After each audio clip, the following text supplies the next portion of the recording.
Salut à toi, ici Axel, je te souhaite la bienvenue dans ce nouvel épisode. On va continuer de parler d'autodiscipline, mais on va faire le lien avec l'ensemble de ces possessions, soyons bien clairs entre nous, qui pour la plupart sont totalement inutiles. Mais le paradoxe, c'est que nous travaillons tous très dur, et nous travaillons tous dur parce que quelque part, on croit mériter, à un moment, on croit mériter le luxe. Alors, on amoncelle un certain nombre de choses, et puis à un moment, on peut se poser la question, mais est-ce que tout ce que j'ai, toutes ces possessions, sont-elles utiles ou inutiles? Est-ce que finalement, j'en deviens pas esclave? Ce qui est sûr, c'est que plus on a de possessions inutiles, plus améliorer son autodiscipline, son self-control devient compliqué. Est-ce que tu crois que la personne qui cherche à faire un régime, donc qui va aller chercher des basses calories dans des pizzas, dans des burgers, que crois-tu que cette personne va devenir?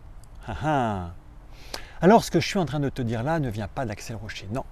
Ce que je te dis vient d'une personne qui s'appelle Aristote. Et oui, il y a plus de 2000 ans de cela, Aristote s'est posé exactement la même question.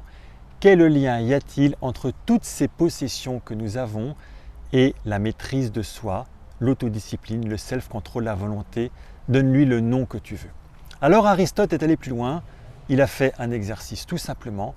Il a commencé à se priver de choses qu'il avait autour de lui pour voir ce qui se passait. Et il a fait cette découverte, il a fait cette expérience en tous les cas intéressante. Déjà, il a noté qu'il rentrait naturellement dans une première zone d'inconfort. Mais très rapidement, il a vu que son cerveau développait une certaine résilience mentale qui lui permet, et là c'est intéressant, d'élargir sa zone de confort. Et oui, parce que cette zone d'inconfort lui permettait quelque part de soustraire.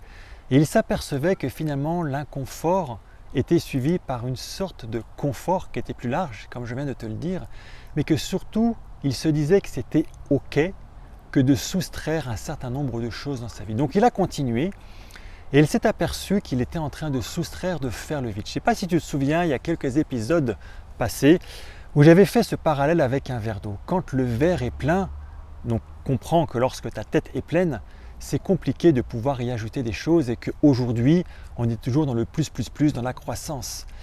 Mais à un moment, c'est intéressant de se poser et de faire le moins, de soustraire des choses dans notre vie.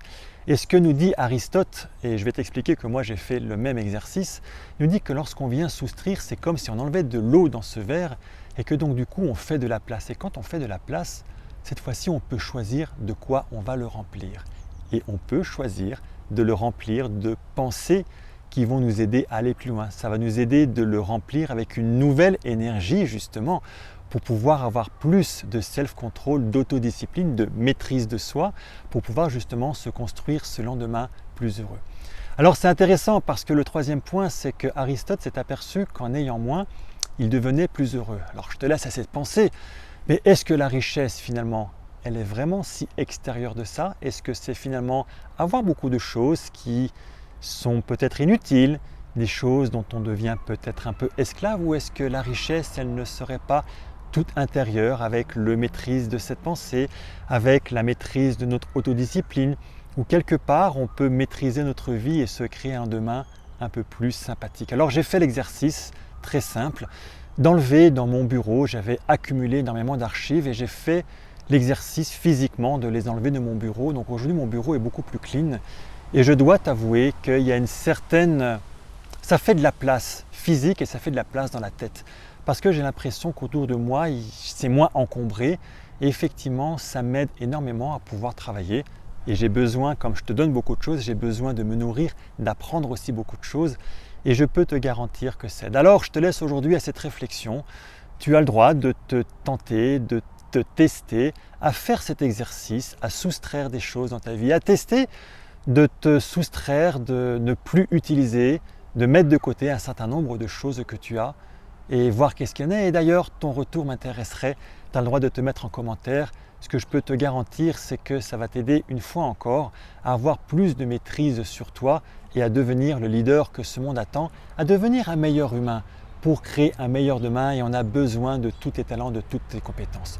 Je compte sur toi et je te dis à bientôt dans un nouvel épisode de ces Golden Series Hours. Ciao, à bientôt.